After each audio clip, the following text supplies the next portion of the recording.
ආයිබෝවන් අද කතා කරන්න යන්නේ project 6 excel sheet එක ගැන. මුලින්ම බලමු වගුව කොහොමද ඩිසයින් කරගන්නේ කියලා.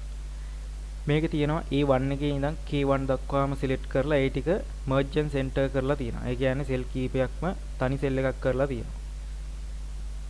ඊට පස්සේ ඒ වගේම තියෙනවා A2 එකේ ඉඳන් K2 දක්වාම සිලෙක්ට් කරලා ඒ ටිකත් merge and center භාවිතා කරලා තියෙනවා. ඊට පස්සේ A4 එකේ ඉඳන් තමයි සුපුරුදු විදිහට normal type කරලා තියෙනවා. employee number employee name අන් ඒ විදිහට තියෙනවා working day කියන එක මේ home tab එකේ තියෙනවා wrap text කියලා tool එකක්. අන් ඒක භාවිතා කරලා තමයි තනි cell එකේ පේලි දෙකකට මේක කුඩා කරලා තියෙන්නේ. හරිද? ඊට පස්සේ මේ OT hours එකත් එහෙම කරලා තියෙනවා. OT payment එකත් ඒ විදිහටම wrap text tool එක භාවිතා කරලා තියෙනවා. මේකේ basic salary තියෙන්නේ dollar mark වලින් තියෙන්නේ. මේක මේ type කරද්දී මේ විදිහට ඩොලර් මාක් එක දාලා ඊට පස්සේ 20යි යටින් කමාවක් දාලා 0.3යි සත වලට ඩොට් එක තියලා 0.2ක් ඒ විදිහට දාන්නේ මේක normal type කරගෙන යන්න ඕන 20000 15000 7500 6000 කියලා normal type කරගෙන ගිහිල්ලා අන්තිමට අපිට ලේසියෙන්ම ඩොලර් මාක් එක දා ගන්න පුළුවන්. දැන් මේ තියෙන්නේ මම ඩිසයින් කරපු මේ Excel sheet එක. මේකේ අදාළ cell set එකම select කරලා merge and center tool එකෙන් මේක තනි cell එකක් කරලා තියෙනවා. ඊළඟ එකත් ඒ විදිහටම සිලෙක්ට් කරලා merge and center එකෙන් තනි සෙල් එකක් කරලා තියෙනවා. working day කියන එක මම wrap text කියන tool එක භාවිතා කරලා පේලි දෙකකට කඩලා තියෙනවා. OT hours එකත් ඒ විදිහටම wrap text, OT payment එකත් ඒ විදිහටම wrap text කියන tool එක භාවිතා කරලා තියෙනවා.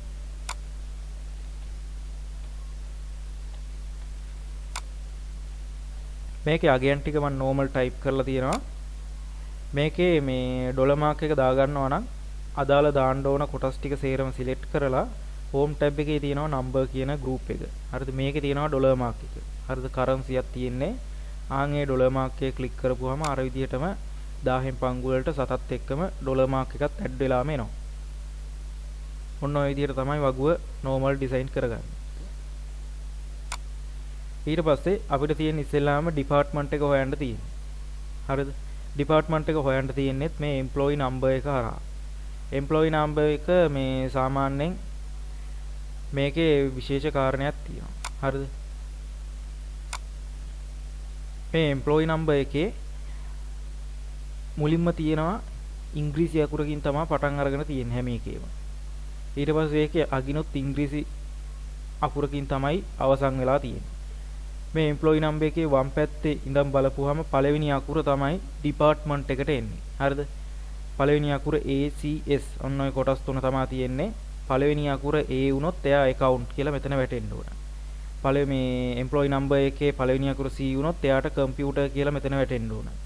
ඊට පස්සේ මේ employee number එකේ පළවෙනි අකුර S වුණොත් එයාට sales කියලා වැටෙන්න ඕන.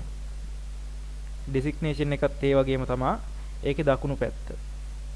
හරි එතකොට employee number එකේ දකුණු පැත්තේ නම් බලපුවහම පළවෙනි අකුර M අකුර වුණොත් එයාට වැටෙන්න ඕන මැනේජර් කියලා වැටෙන්න ඕන. employee number එකේ දකුණු පැත්තේ අකුර E කියලා වැටුනොත් එයාට ඉංජිනියර්. S කියලා වැටුනොත් සුපර්වයිසර්. C කියලා වැටුනොත් ක්ලාර්ක්. P කියලා වැටුනොත් PM කියලා වැටෙන්න ඕන මේ designation එකේ. ඔන්න ඔය විදිහට තමයි department එකයි designation එකයි මෙතන පුරව ගන්න. ඊට පස්සේ EPF එක හොයාගන්න තියෙන්නේ. EPF එක හදාගන්න තියෙන්නේ basic salary වැඩි වෙන්න ඕන 100ට 8. එතකොට EPF එක මෙතෙන්ට ඇඩ් වෙනවා. ඊට පස්සේ travelling ගාස්තු තියෙන්නේ. ඒ කියන්නේ ගමන් ගාස්තුව travelling එක හැදෙන්න ඕන. මේකේ තියෙනවා. මේකේ මේ department එකෙන් තමයි travelling එක හැදෙන්නේ. department එකේ account කෙනෙක් වුණොත් එයාට ගමන් ගාස්තු විදිහට රුපියල් 350ක් ඇඩ් වෙන්න ඕන. ඊට පස්සේ department එක කම්පියුටර් කෙනෙක් වුණොත් එයාට 400ක් මෙතන travelling ගාස්තු විදිහට ඇඩ් වෙන්න ඕන. sales කෙනෙක් වුණොත් 450ක්. ආන් මේ විදිහට මේකේ 350 400 450 විදිහට මේකේ travelling ගාස්තු ඇඩ් වෙන්න ඕන. ඊට පස්සේ OT payment එක තියෙන්නේ. OT payment එක මේ හොයන්න තියෙන්නේ OT hours එකකින්. හරිද? OT hours එක 1-10ත් අතර ඉන්න කට්ටියට රුපියල් 50ක් ඇඩ් වෙන්න ඕන. ඊට පස්සේ 11ත් 20ත් අතර ඉන්න කට්ටියට 75ක් ඇඩ් වෙන්න ඕන. 21ත් 30ත් අතර ඉන්න අයට 90ක් ඇඩ් වෙන්න ඕන. 31න් එහා ඉන්න කට්ටියට 100ක් ඇඩ් වෙන්න ඕන. හරිද? ඔන්න ඔය විදිහට මේකෙත් මේ OT payment එකෙත් මේ අගයන් මෙතෙන්ට ඇඩ් වෙන්න ඕන. net salary හොයන්නේ basic salary එකතු වෙනවා travelling ගාස්තු එකතු වෙනවා OT payment අන්තිමට අඩු වෙන්න ඕන EPF එක. හරිද? basic salary එකතු වෙනවා travelling එකතු වෙනවා OT payment එකත් එකතු වෙලා ඒකෙන් අඩු වෙන්න ඕන EPF එක. එතකොට net salary එනවා. මේක එතකොට ඩිපාර්ට්මන්ට් එක අපිට හොයන්න තියෙන්නේ එම්ප්ලොයි නම්බර් එකේ වම් පැත්තේ තියෙන පළවෙනි අකුරින්. එතකොට ඒකට සූත්‍රය තියෙනවා තර්කයක් නිසා ඒක if function එකෙන්ම තමයි ඒක හදන්න තියෙන්නේ. සමානයි if වරහන් නැරියා අපි මේක වම් පැත්තේ තියෙන අකුරක් නිසා මෙතන වම් පැත්තට left කියලා දානවා. ඊට පස්සේ ආයෙ වරහණක් හැරියා අපි ඒක හොයන්නේ මේ සෙල් එකේ. එතකොට මේ සෙල් එක ක්ලික් කරන්න ඕන. හරිද? සමානයි if වරහන් නැරියා left වරහන් නැරියා A5 සෙල් එකේ වම් පැත්තේ ඉඳන් බලපුවාම පළවෙනි අකුර. එතකොට අංක 1 කියලා දානවා. වරහණ වහනවා. වම් පැත්තේ ඉඳන් බලපුවාම පළවෙනි අකුර සමාන වුණොත් Aට. හරිද? Aට සමාන වුණොත් එයාට වැටෙන්න ඕන account කියලා. මෙන්න මේ විදිහට තමයි මේකේ පළවෙනි සූත්‍රය එන්නේ. ඒ විදිහටම ඊටු ටික මේ කොටස් ටික පුරවගෙන යන්න තියෙන්නේ. ආයෙ ආවෙන් කරලා ඊළඟට ආයෙ if කියලා පටන් ගන්නවා. වම් පැත්තේ නම් බලපුවාම මේ සෙල් එකේ පළවෙනි අකුර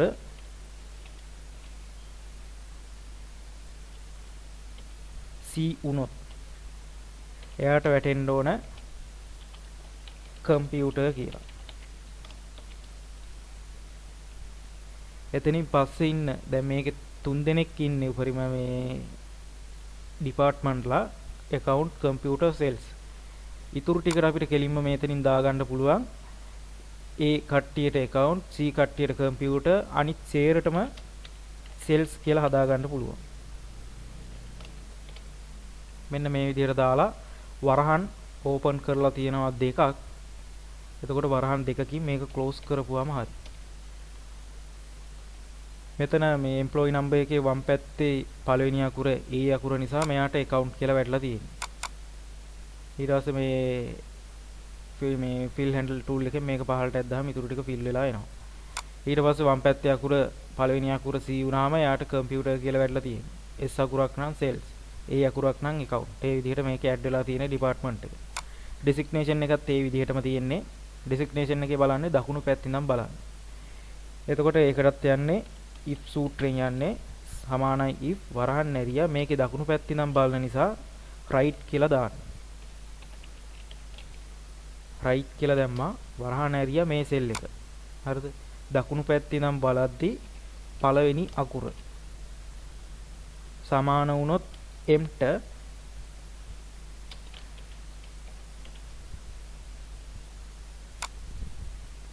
m-ට සමාන වුණොත් එයාට වැටෙන්න ඕන මැනේජර් කියලා. හරි මේක ඔය විදිහට තමයි සූත්‍රය දෙන්නේ. ඊට පස්සේ ඊටු ටික ඒ සූත්‍රය අරන් පුරවගෙන යන්න ඕන. ඊට පස්සේ ආයේ if කියලා පටන් ගත්තා right වරහන් නැරියා මේ සෙල් එකේ දකුණු පැත්තේ නම් බලද්දි පළවෙනි අකුර සමාන වුණොත් ඊට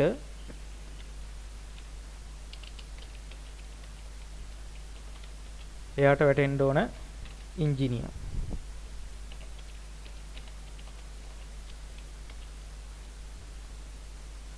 එයාවත් වෙන් කරා ආයි if වලින් පටන් ගත්තා වරහන් ඇරියා දකුණු පැත්තේ නම් බලපුවාම මේ සෙල් එකේ දකුණු පැත්තේ නම් බලපුවාම පළවෙනි අකුර සමාන වුණොත් S-ට උද්දෘත ඇතුලේ මේව දාන්න ඕන. සමාන වුණොත් S-ට එයා සුපර්වයිසර්.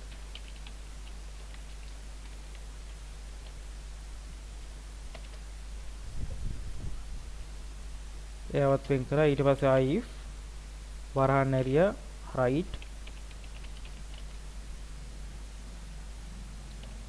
වරහන් ඇරියා දකුණු පැත්තේ නම් බලපුවාම පළවෙනි අකුර සමාන වුණොත් C ට එයාට ක්ලාක් කියලා වැටෙන්න ඕන. එතනින් පස්සේ ඉන්න කට්ටිය සේරටම අපිට මෙතනින් කෙලින්ම දාගන්න පුළුවන් පියන්ට් වැටෙන්න කියලා. එතකොට වරහන් මම මේකේ ඕපන් කරලා තියෙනවා මේ හතරක් කියලා හොයාගන්න අමාරුයි නම් මේකේ වරහන් ක්ලෝස් කරගෙන ගියාම අන්තිමට තද කළු පාටින් වරහනක් ක්ලෝස් වෙනවා. ඒ තමයි අවසාන වරහන. හරිද? දැන් මේක අවසාන වරහන. මෙතනින් එන්ටර් බටන් එක ප්‍රෙස් කරපුවාම උත්තරේ එනවා. එතකොට එම්ප්ලොයි නම්බර් එකේ පළවෙනි අකුර M අකුරක් නිසා මෙයාට මැනේජර් කියලා වැටලා තියෙනවා. ඊට පස්සේ එම්ප්ලොයි නම්බර් එකේ මේ දකුණු පැත්තේ නම් බලපුවාම පළවෙනි අකුරේ E අකුර නිසා ඉංජිනියර්, S අකුර නිසා සුපර්වයිසර්, C අකුර නිසා ක්ලාක්, P අකුර නිසා පියන්. ආන් ඒ විදිහට ඩෙසිග්නේෂන් එක පුරව ගන්න පුළුවන්.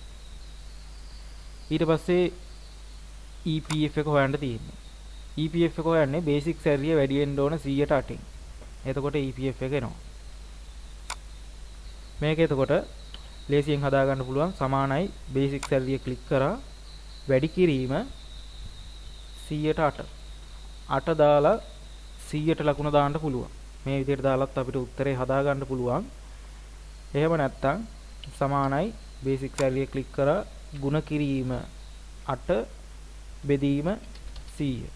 මේ විදිහට දාලත් අපිට ඒකේ උත්තරේ හදා ගන්න පුළුවන්.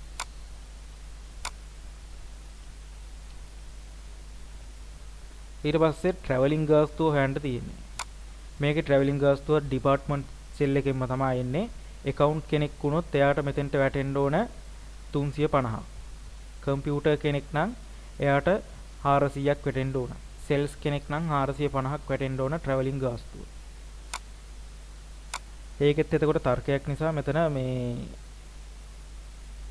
යන්න ඕන if function එකෙන්ම. සමානයි if වරහන් නැරිය අපි ඒක එතකොට බලන්නේ ඩිපාර්ට්මන්ට් එකේ. ඩිපාර්ට්මන්ට් සෙල් එක ක්ලික් කරා එයා සමාන වුණොත් account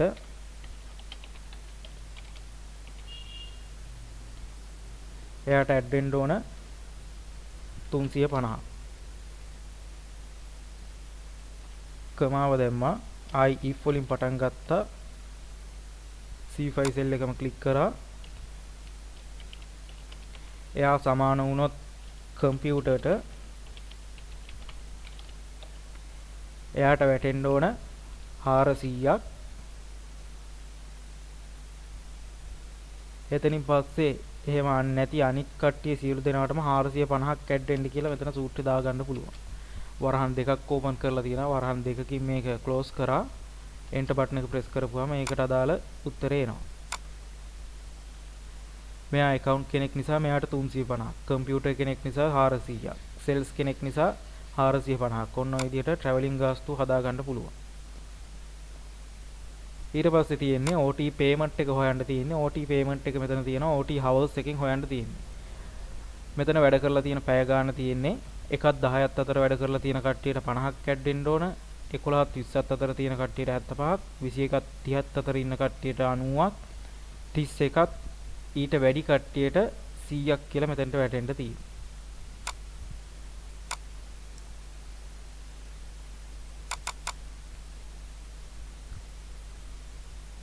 මේකත් එතකොට if function එකෙන් යන්නේ සමානයි if වරහන් නැරියා. ඒක අපි හොයන්නේ OT hours එකෙන් හොයන්නේ. OT hours cell එක ක්ලික් කරා. මම මේක යන්නේ වැඩි එකේ ඉඳන් යන්නේ. ඒ කියන්නේ මේ 31 ඉඳන් තමයි මම අඩු වේගන යන්නේ. විශාලයි හෝ සමානයි 31 වුණොත් ඒ කියන්නේ 31ට වැඩි නම් එයාට 100ක් කියලා වැටෙන්න ඕන. මේක උඩුට ඇතුලේ දාන්න ඕන. නැත්නම් මේක මේ වෙනම ওই ගුණිතයක් වෙලා තමයි හැදෙන්නේ. ටෙක්ස්ට් එකක් විදිහට දානවා නම් මේක උඩුට ඇතුලේ දාන්නේ.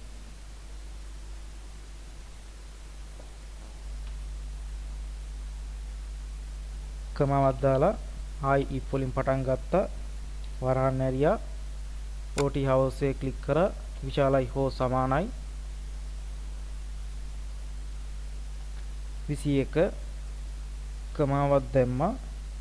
උඩ්රුත ඇතුලේ 21කට වැඩි නම් එයාට 90ක් කියලා වැටෙන්න ඕන. වෙන් කරා යාව.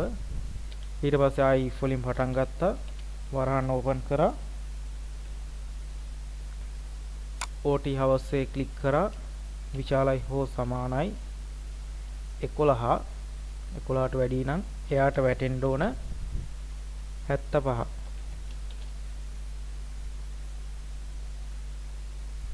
හරිද? ඊට පස්සේ එතනින් පස්සේ ඉන්න කට්ටියට අපිට කෙලින්ම 50ක් ඇඩ් වෙන්න කියලා දාන්න පුළුවන්.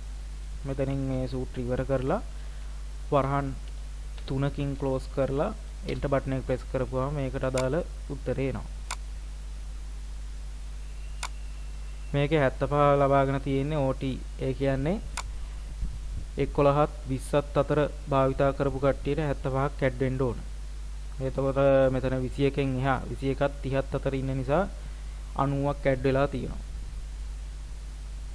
මෙතන මේ 100ක් ඇඩ් වෙලා තියෙන එක්කෙනයි 31ට එහා ඉන්න කට්ටියට විතරයි 100ක් ඇඩ් වෙලා තියෙන්නේ.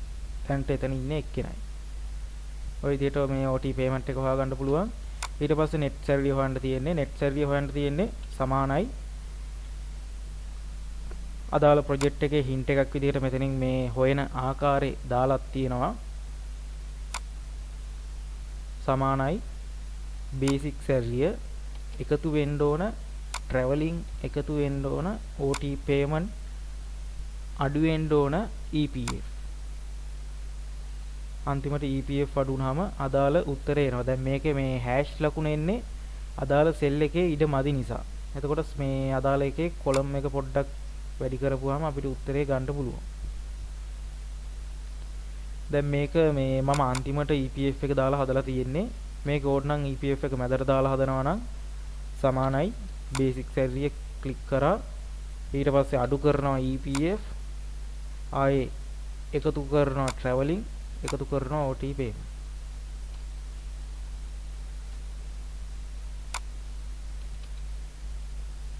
ඔය විදිහට දාලා අපිට ඒ ආකාරනුත් net salary හොයාගන්න පුළුවන්.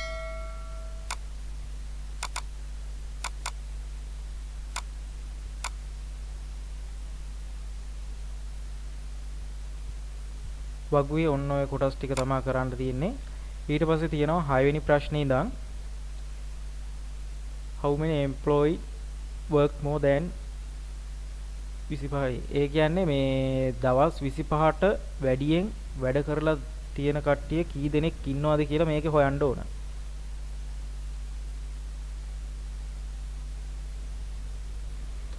එතකොට මම වෙනම මේ Excel sheet එකේ පහලින්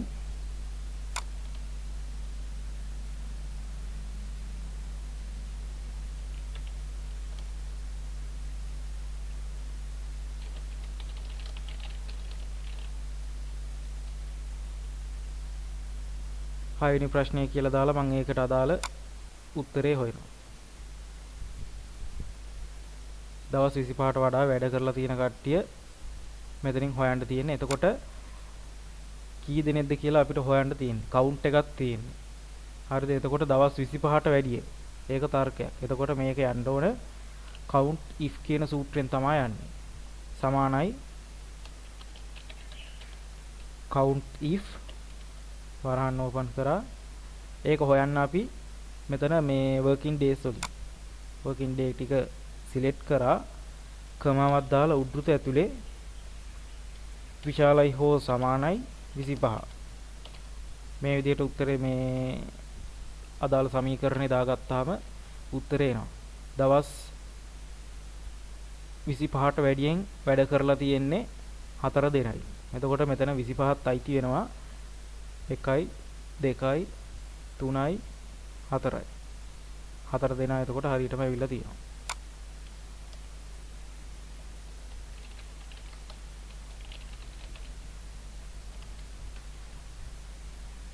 ඊට පස්සේ 7 වෙනි ප්‍රශ්නේ තියෙන්නේ මෙතන මේ account වල කී දෙනෙක් ඉන්නවද කියලා හොයන්න ඕන. හරිද? ඒ කියන්නේ මේ department එකේ account වල කී දෙනෙක් මෙතන add වෙලා ඉන්නවද කියලා හොයන්නයි තියෙන්නේ. එතකොට ඒකත් මේ කී දෙනෙක්ද කියද්දි අර count එකක් තමයි එන්නේ. ඒකත් count if වලින්ම තමයි හදන්නේ. සමානයි count if වරහන් ඇරියා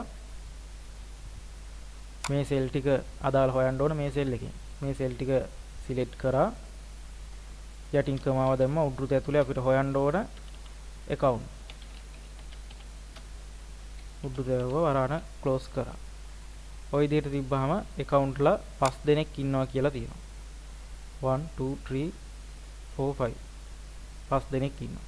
බැරි වෙලාවත් මේකේ එක්කෙනෙක්ගේ මෙතන ඉන්න එක්කෙනෙක්ගේ මම දැනට සූත්‍රයක් මකලා account කියන එක මේ වැරදියට ලියනවා. මේ විදිහට ඕව අකුරු නැතුව මම ලියලා තියෙනවා. එතකොට account ලා 4 දෙනෙක් කියලා පෙන්නන්නේ. 5 දෙනෙක් නෙමෙයි. කියන්නේ මෙතන මේ ස්පෙලිං අකුරු වැරදි නම් ඒක අයින් කරලා තමයි පෙන්නන්නේ. එක්කෝ මෙතන ඒවා පෙන්නන්නේ නැත්නම් සූත්‍රයේ මෙතන මොකක් හරි අකුරක් වැරදිලා තියෙන්න ඕන. එතකොටත් මේකේ උත්තරේ හරියට පෙන්නන්නේ නැහැ.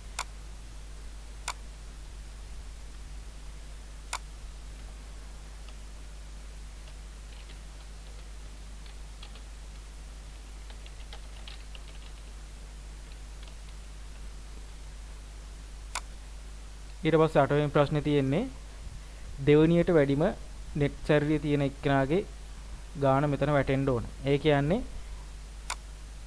උපරිම ඒ කියන්නේ මේ සම්පූර්ණ වැඩිම net සැරිය හොයාගන්න තියෙනවා නම් අපිට සමානයි max කියන සූත්‍රයෙන් යන්න තියෙන්නේ. දැන් මේකේ කියලා තියෙන්නේ දෙවණියට වැඩිම අගේ තියෙන එක්කෙනා හොයන්නයි කියලා තියෙනවා. එතකොට දෙවණියට වැඩිම අගේ තියෙන එක්කෙනා හොයන්න ඕන නම් අපිට මේකලා මේ යන්න තියෙන්නේ large කියන සූත්‍රයෙන්.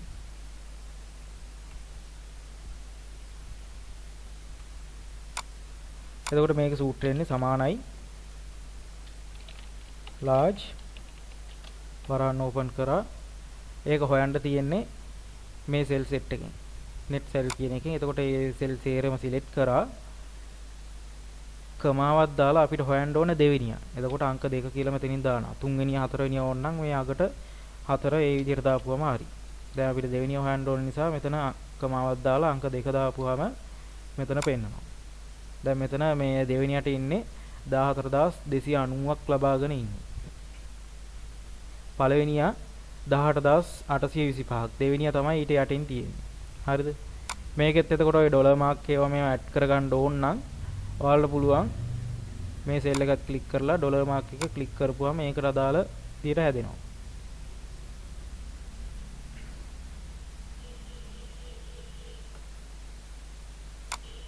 ඊට පස්සේ තියෙනවා 9 වෙනි ප්‍රශ්නේ දීලා තියෙනවා මෙතන මේ ෆිල්ටර් කරන්න තියෙන්නේ නැත්නම් එක්ස්ට්‍රැක්ට් කරන්න තියෙන්නේ. ඩිපාර්ට්මන්ට් එකේ කම්පියුටර් කට්ටිය වෙනම ෆිල්ටර් කරලා පෙන්වන්න ඕන. ඊට පස්සේ බේසික් සැරිය 5500ට වැඩි කට්ටිය වෙනම ෆිල්ටර් කරලා පෙන්වන්නත් ඕන. මේ වගුව තියෙද්දි වෙනම තමයි ඒක කරන්න තියෙන්නේ. එතකොට මේකේ මුලින්ම අපි ඩිපාර්ට්මන්ට් එක කම්පියුටර් කට්ටිය විතරක් ෆිල්ටර් කරලා පෙන්වමු. එතකොට මම මේකේ මේ ඩිපාර්ට්මන්ට් එක කොපියක් ගන්නවා. මේ අකුරුම තියෙන්න ඕන. ක්‍රයිටීරියා එක විදිහට මම ක්‍රයිටීරියා එකක් මේ හරියෙන් දා ගන්නවා.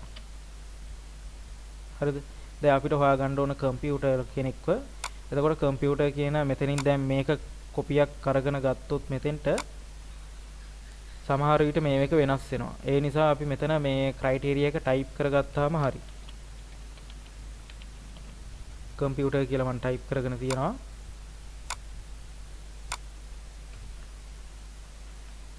ඊට පස්සේ මේක ෆිල්ටර් කරන්න යන්න ඕන data tab එකට. data tab එකට යන්න කලින් මේ වගුව ඇතුලේ කර්සරේ තියලා යන්න. එතකොට අපිට ඉස්සරහට ලේසි. data tab එකට ගියා. ඒකේ තියෙනවා sort and filter කියන group එක. ඒකේ තියෙනවා advanced කියලා තියෙනවා. හරිද? advanced කියලා තියෙනවා. මේකේ පළවෙනි ටික් එක දාලා තියෙන්නේ filter the list in place. ඒ කියන්නේ මේ place එකේම මේ තියෙන වගුවේම මේක ෆිල්ටර් කරලා පෙන්වන්න ඕනද කියලා යහන්නේ. එහෙම ෆිල්ටර් කරලා පෙන්නනවා නම් මේ වගුවම ෆිල්ටර් කරලා පෙන්නනවා නම් පළවෙනි එකේ ටික් එක තිබ්බාම හරි. දෙවෙනි එකේ ටික් එක තියෙන්නේ මේ වගුව තියෙද්දි අපි වෙනම එක ෆිල්ටර් කරලා වෙනම වගුවකින් පෙන්නනවා නම් copy to another location කියන එක ටික් එක දාන්න ඕන. හරිද? දැන් අපි මේ වගුවේම ෆිල්ටර් කරන්නේ නැහැ. වගුවේම ෆිල්ටර් කරොත් මම ඒකත් කරලා පෙන්නන්නම්.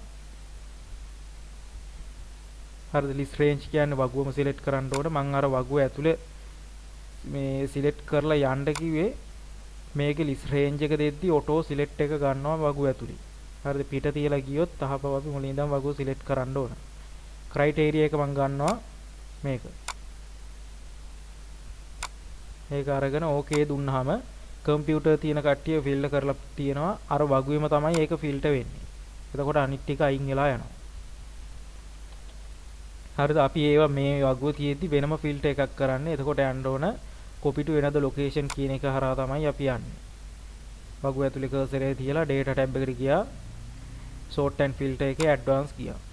එතකොට මම මේකේ copy to another location කියන ටික එක දාලා list range එක පළවෙනි එක හරියටම හරි select වෙලා තියෙනවා. වැරදි නම් අහපව් select කරන්න පුළුවන්.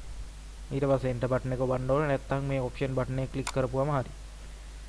criteria එක දෙන්න ඕන මේක. criteria එක select කරා. ඊට පස්සේ copy to කියන එක, ඒ කියන්නේ copy කරන්න ඕන එක, මේ copy කරන්න ඕන තැන හොයලා දෙන්න ඕන. copy කරන්න ඕන තැන මම මේ කෙලින්ම පහලින් මෙන්න මෙතන ගන්නවා. මේ එක සෙල් එකක් ක්ලික් කරපුවම අපිට ඔටෝ ඉතුරු ටික පුරවලා එනවා. හරිද? මම මෙතනින් පටන් ගත්තොත් මේ වගුව මෙතනින් ඉඳන් තමයි පටන් ගන්න. මම මේ කෙලින්ම එන්න ඕන හින්දා මෙතනින් කර්සර් එක තියලා enter button එක නැත්නම් මේ option button එක ක්ලික් කරලා okay දුන්නාම කම්පියුටර් කට්ටිය විතරක් ෆිල්ටර් කරලා පෙන්නනවා. මෙතන ඉන්න කම්පියුටර් කට්ටිය විතරයි ඉන්නේ. කම්පියුටර් කට්ටිය 3 දෙනෙක් ඉන්නවා. ඒ 3 දෙනා මෙතන ෆිල්ටර් කරලා පෙන්නනවා. ඊට පස්සේ තව ෆිල්ටර් එකක් තියෙනවා. බේසික් සැලරිය 5500ට වැඩි කට්ටිය ෆිල්ටර් කරලා පෙන්නන්න ඕනේ. එතකොට ඒකටත් අපි ක්‍රයිටීරියා එකක් හදා ගන්න ඕන. බේසික් සැලරිය මම කොපියක් ගන්නවා. මේ හරියෙන් දා ගන්නවා. ඒක පේස්ට් කර ගන්නවා. ඊට පස්සේ 5500ට වැඩි. එතකොට ක්‍රයිටීරියා එක විදිහට මෙතන මේ ටයිප් කරගන්න ඕන විශාලයි හෝ සමානයි 5500. මේ විදිහට ක්‍රයිටීරියා එක ටයිප් කරගන්න ඕන. ඊට පස්සේ ප්‍රධාන වගුව ඇතුලේ කර්සර් එක තියලා යන්න data tab එකේ advanced කියන එක. ඒකට ගියා list range එක හරියටම select වෙලා තියෙනවා. මේක මම වෙනම පෙන්වන නිසා copy to another location කියන ටික එක දානවා. ක්‍රයිටීරියා එක සිලෙක්ට් කරන්න තියෙන්නේ. ක්‍රයිටීරියා එක ක්ලික් කරා. දැන් වෙන ක්‍රයිටීරියා එකක් තමයි සිලෙක්ට් වෙලා තියෙන්නේ. අපිට ඕන මෙන්න මේ ක්‍රයිටීරියා එක. හරිද? මේ ක්‍රයිටීරියා එක සිලෙක්ට් කරා. ඔප්ෂන් බටන් එක ක්ලික් කරා. copy to කියන එක ක්ලික් කරා. අපි මේක copy වෙන්න ඕන තැන සිලෙක්ට් කරන්න තියෙනවා. දැන් මෙතන අපි සිලෙක්ට් කරමු. මේ පහලින් තමයි 5500ට වැඩි කට්ටිය පෙන්වන්න ඕන. එතකොට මෙතනින් මම කර්සර් එක තියලා enter බටන් එක ප්‍රෙස් කරන්න ඕනේ. නැත්නම් මේ ඔප්ෂන් බටන් එක ක්ලික් කරපුවම හරි. අන්තිමට ඊට පස්සේ okay දුන්නාම හරි. 5500ට වැඩි කට්ටිය මෙතන කීප දෙනෙක් ඉන්නවා. දැන් මෙතන කොටසක් අයින් වෙලා තියෙනවා. මෙතන තියෙනවා 5000 තියෙනවා 3500 තියෙනවා 4500 තියෙනවා. ඔන්න ඔය කොටස් තුන මෙතනින් අයින් වෙලා තියෙනවා. එතකොට ගන්න මෙතනින් උඩ තියෙන 5500 සෙට් එක තමයි ගන්න. ඔන්න ඔය විදිහට අපිට මේක ෆිල්ටර් කරලා පෙන්වන්න පුළුවන්. අවසාන ප්‍රශ්නේ තියෙන මේක සේව් කරගන්න. ඒක ඔයාලා ඕන තැනක මේ අදාළ නම දාලා සේව් කරගන්න තියෙනවා. Excel sheet එකේ මේ ටික තමයි කරගන්න තියෙන්නේ. එහෙනම් ඔයාලට සුබ දවසක්.